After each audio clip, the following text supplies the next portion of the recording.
Kenapa kakak nggak dipanggil? Di striker itu juga ada 4 orang.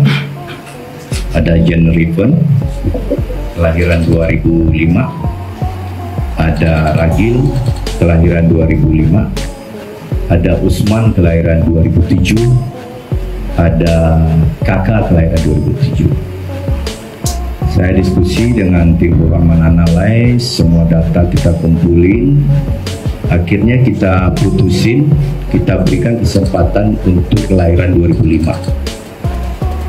Kenapa? Untuk 2007 dan 2007 ini nanti akan bisa menjadi next U19 yang akan datang. Assalamualaikum warahmatullahi wabarakatuh. Salam Om Swastiastu, Namo Buddhaya, salam kebajikan dan salam sejahtera untuk kita semua. Saudaraku sebangsa dan setanah air, para pecinta bola mania di mana saja kalian berada, salam olahraga. Kali ini kita sudah mendengarkan bersama-sama pernyataan yang disampaikan oleh pelatih Timnas U20, Bapak Indra Safri, tentang alasan kenapa Arkan Kakak tidak dipanggil untuk bergabung dengan Timnas Indonesia. Tentu segala keputusan yang mereka ambil sudah dipertimbangkan secara matang. Dan hal-hal seperti ini biasanya hanya diketahui oleh mereka-mereka yang berkompeten, mereka-mereka yang memahami tentang kemampuan dan kualitas dari masing-masing pemain. Apa yang disampaikan oleh Coach Indra Safri tadi, bahwa Arkan Kakak dan temannya itu akan dipersiapkan untuk main di Timnas U19. Tentu ini adalah sebuah alasan yang bisa masuk di akal, karena Arkan Kakak itu kelahiran tahun 2007. Sehingga dalam Timnas Indonesia ini, mereka lebih mengutamakan kelahiran tahun 2005.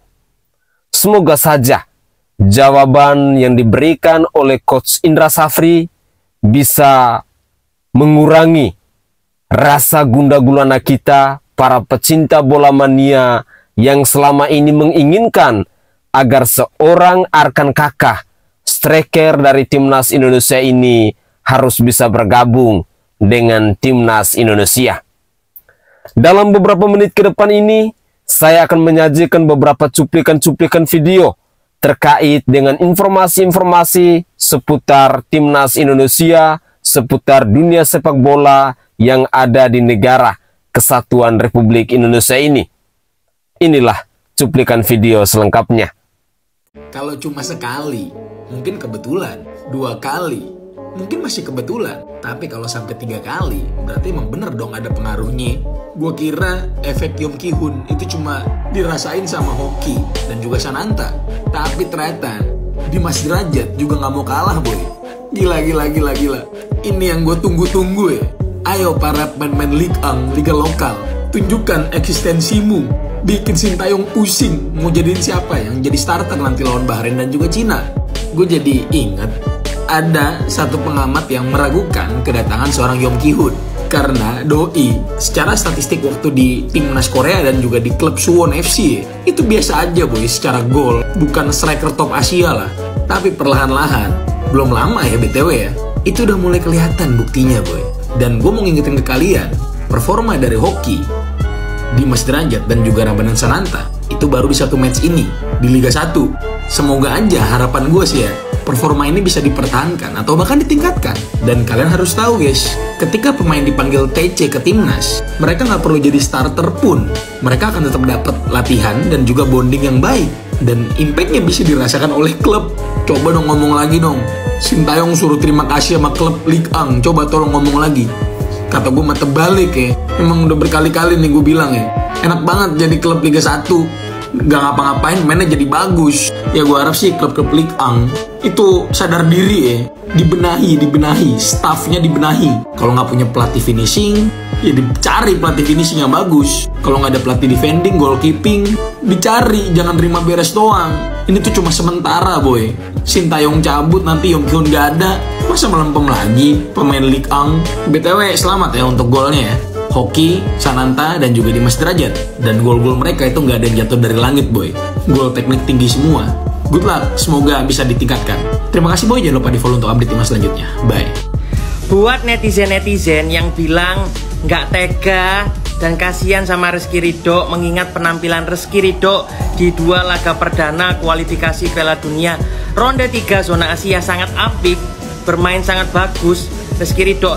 Tetapi aku nggak tahu ya, awalnya kalian lihat dari mana prediksi line up, apalagi kan pertandingan Indonesia lawan Bahrain masih bulan Oktober kan mainnya. Tetapi kalian udah lihat prediksi line up, dan di situ ada Mes ya, ada Mes yang menggantikan posisinya Rizky Ridho, dan kalian bilang nggak tega dan kasihan sama Rizky Ridho, nggak rela Rizky Ridho dicadangin. Kalau kata aku gini teman-teman, kita harus bijak meskipun kita juga sebagai netizen ya teman-teman. Satu ya, pertandingan ini masih lama, masih di bulan Oktober ya teman-teman. Indonesia melawan Bahrain ya teman-teman. Yang kedua, ini semisal kalau memang Rizky Ridho dicadangin ya, mengingat posisinya Rizky Ridho sama Mes ini sama ya, sama-sama back tengah sebelah kanan teman-teman.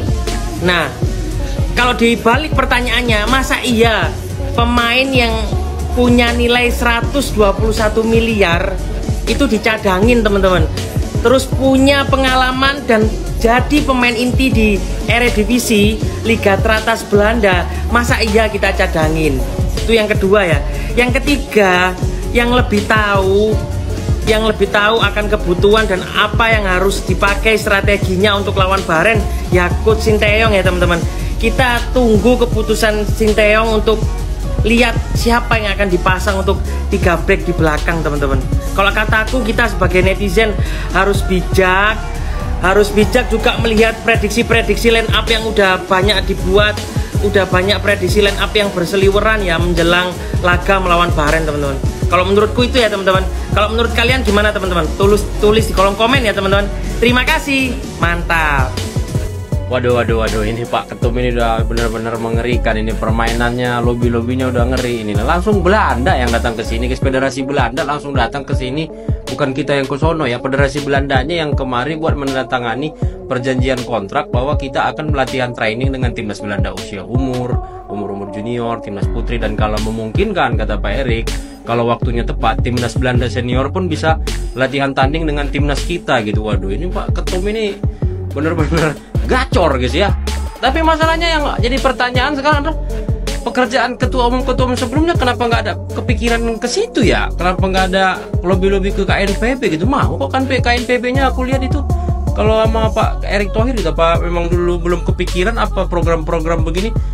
Apa memang hanya gimana gitu? Gua nggak ngerti gitu ya. Tapi itu yang jadi pertanyaan gitu. Kenapa di sebelum-sebelumnya kok nggak ada yang gebrakan kayak gini gitu? Ternyata kita bisa kok, banyak kok negara-negara yang mau bekerja sama dengan kita untuk memajukan sepak bola negara masing-masing gitu ya, dan itu sangat-sangat menguntungkan kita guys ya kalau menurut aku ya. Dan bagus banget, good job buat PSSI, buat Pak Ketum, terima kasih sudah bekerja dengan baik sampai sekarang ya. Maju terus sepak bola Indonesia guys ya. Setiap orang tentu ada masanya, dan setiap masa tentu ada orangnya. Mungkin itu adalah sapaan saya yang tepat kepada PSSI hari ini. Dulu, sebelum PSSI dipimpin oleh seorang Erick Thohir dan Coach Sinteyong, tidak semaju seperti sekarang ini. Tetapi apapun itu, kita sebagai supporter, kita sebagai pendukung timnas Indonesia, mari kita tetap memberikan hal-hal yang positif kepada mereka. Jangan kita mempersalahkan segala sesuatu yang terjadi di masa lalu. Masa lalu itu orangnya berbeda, dan hari ini orangnya juga berbeda. Sehingga tadi saya katakan bahwa setiap orang pasti ada masanya, dan setiap masa itu pasti ada orangnya. Patut kita sadari bersama-sama bahwa perkembangan dalam dunia sepak bola di timnas Indonesia ini makin hari boleh saya katakan makin gacor. Banyak prestasi-prestasi yang sudah mereka persembahkan untuk mengharumkan nama bangsa Indonesia. Prestasi-prestasi yang mereka raih itu adalah buah dari kerja kerasnya mereka. Entah itu secara tim maupun secara individu, entah itu secara klub maupun secara organisasi. yang kita ketahui bersama-sama bahwa saat ini PSSI dipimpin oleh Ketua Umum yang bernama Erick Thohir, yang tentunya dia punya sejuta pengalaman dalam dunia sepak bola. Belum ditambah lagi dengan pelatih timnas Indonesia saat ini, yakni Coach Sintayong, yang tentunya dia punya pengalaman yang luar biasa hebatnya dalam dunia sepak bola. Sehingga tidak heran bila pada akhirnya kita masyarakat Indonesia hari ini selalu disuguhkan dengan berita-berita gembira, dengan berita-berita yang mengejutkan kita semua terkait dengan dunia olahraga khususnya sepak bola di tanah air ini. Harapan dari saya semoga saja Pak Erick Thohir tidak hanya berjuang naturalisasi pemain untuk timnas sepak bola saja, tetapi juga bisa dipikirkan dengan cabang-cabang olahraga yang lain yang mungkin harus butuh pemain-pemain naturalisasi juga. Hal ini demi menjaga keseimbangan dalam dunia sepak bola, dalam dunia olahraga, dalam dunia apapun yang berkaitan dengan olahraga, agar tidak ada terjadinya kecemburuan antara olahraga yang satu dengan bidang olahraga yang lain. Tetapi sejauh ini saya sebagai pecinta timnas Indonesia, saya sebagai supporter timnas Indonesia, saya selalu mendukung langkah-langkah yang diambil oleh Pak Erick Thohir, oleh Coach Sintayong, maupun oleh PSSI yang terus melakukan berbagai macam cara untuk memajukan timnas Indonesia. Walaupun pada akhirnya masih ada begitu banyak masyarakat Indonesia yang masih nyinyirin tentang timnas Indonesia hari ini, yang salah satunya seperti Rocky Gerung ketika dia nyinyirin tentang pemain naturalisasi. Tetapi kita semua para supporter timnas Indonesia pastinya sudah menyadari bahwa seorang Rocky Gerung kita kagumi dia ketika dia berkomentar dalam dunia politik, bukan dalam dunia olahraga. Di sisi lain kita juga masih menemukan nyinyiran-nyinyiran yang disampaikan oleh Peter Gonta dan juga Bung Tommy Veli, dan ada beberapa oknum lainnya seperti Anjas Asmara yang selalu saja tidak suka dengan prestasi-prestasi yang dipersembahkan oleh timnas Indonesia.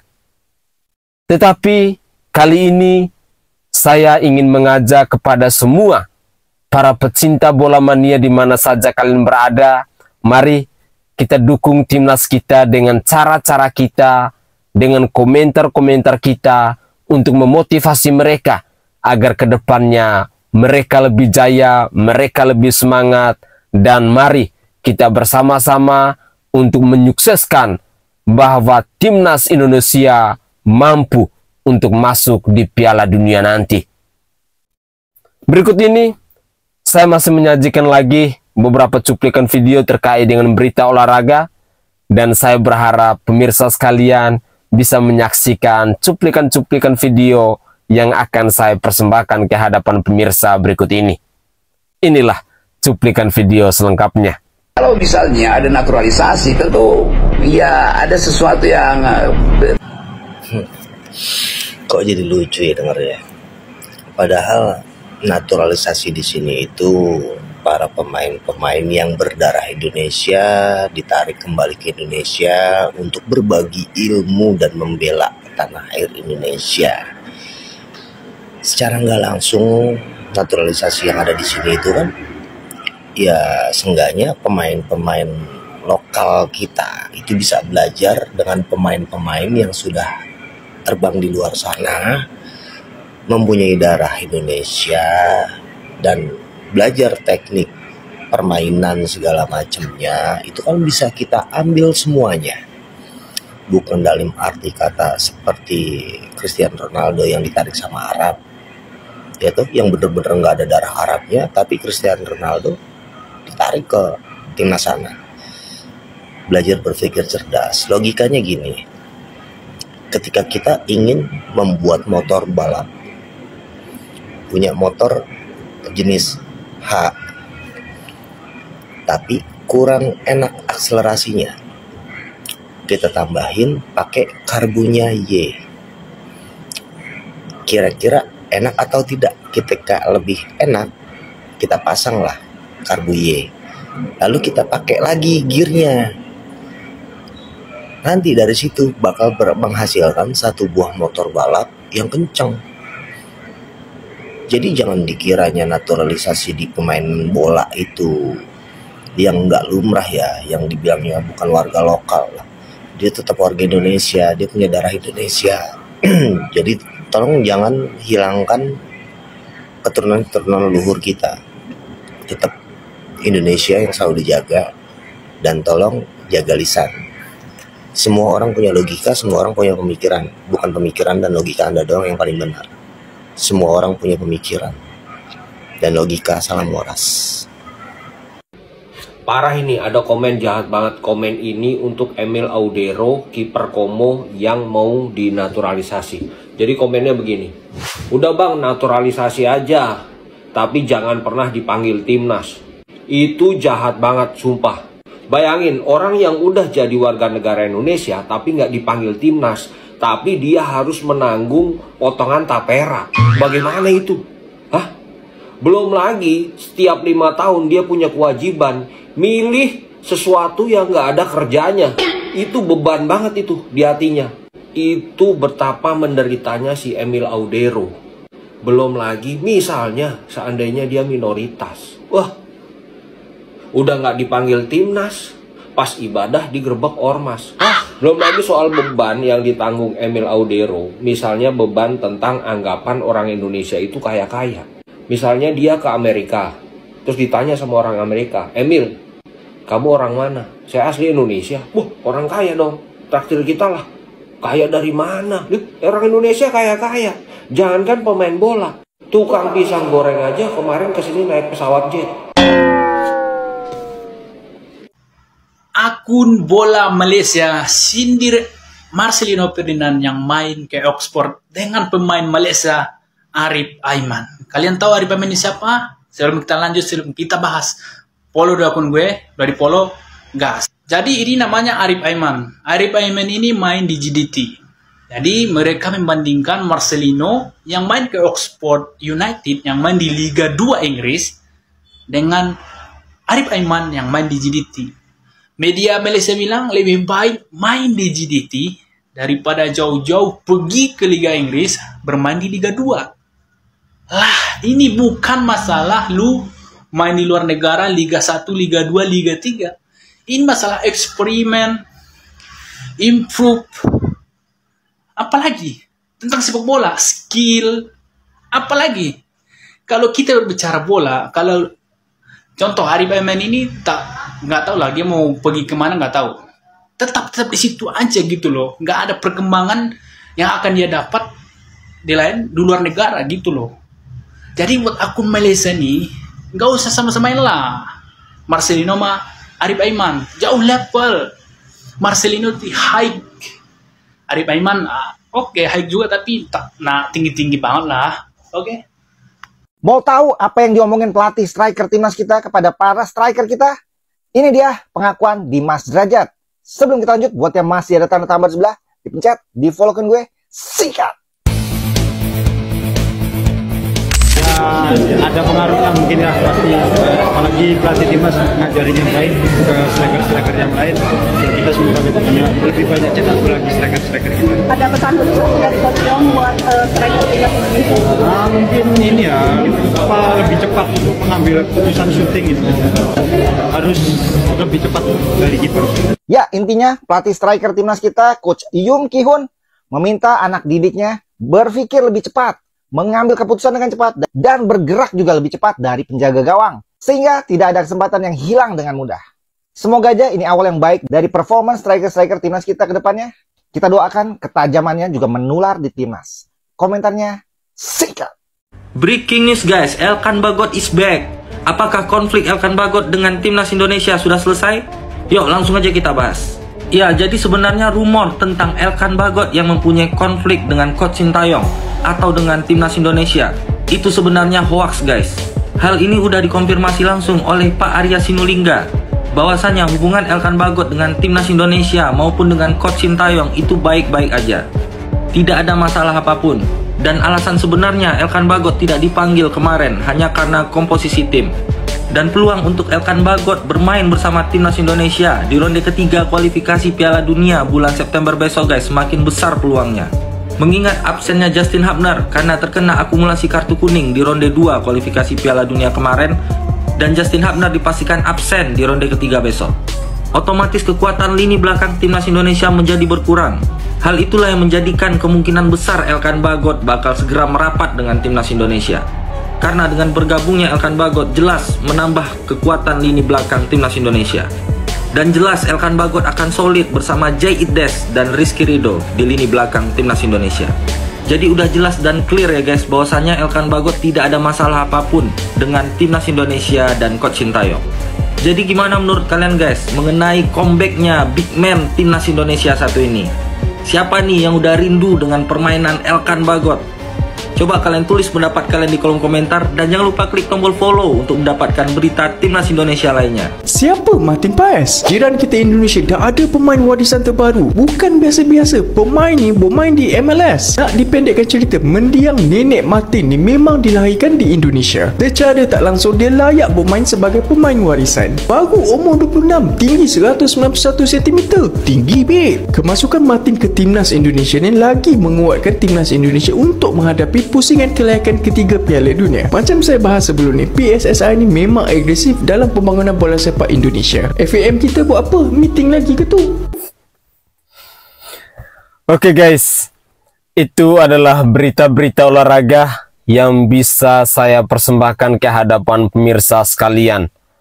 Ada banyak hal yang sudah kita dengarkan bersama-sama, mulai dari cerita tentang naturalisasinya Martin Paes yang saat ini menjadi penjaga gawang dari timnas Indonesia. Juga ada cerita tentang Elkan Bagot yang akan kembali bermain membela timnas Indonesia. Dan masih ada banyak cerita-cerita lain tentang dunia olahraga yang ada di tanah air. Harapan dari saya bahwa sebagai pendukung timnas Indonesia, mari kita bergandeng tangan bersama-sama untuk selalu mensupport timnas Indonesia. Walaupun kita masih temukan ada begitu banyak oknum-oknum yang tidak suka dengan timnas Indonesia saat ini. Tetapi apapun itu, mereka-mereka ini patut kita garis bawahi untuk selalu kita kawal, untuk selalu kita pantau tentang narasi-narasi yang mereka tujukan kepada timnas Indonesia. Jadilah pendukung sejati, karena saya sangat yakin dan percaya bahwa pendukung sejati itu akan selalu berada di belakang timnas Indonesia, baik di saat timnas Indonesia itu kalah maupun di saat timnas Indonesia itu menang. Tetapi perlu kita sadari bahwa sampai hari ini saya secara pribadi merasa yakin bahwa kedepannya timnas Indonesia pasti akan jaya dan akan dibuktikan kepada dunia bahwa timnas Indonesia tidak bisa dipandang sebelah mata. Mari kita dukung terus timnas Garuda kita untuk Indonesia yang lebih baik dalam dunia olahraga. Saya Sainai dari Provinsi Nusa Tenggara Timur. Saatnya kita yang rakyat jelata harus berani untuk bersuara. Salam hormat, salam NKRI, dan salam olahraga untuk kita semua.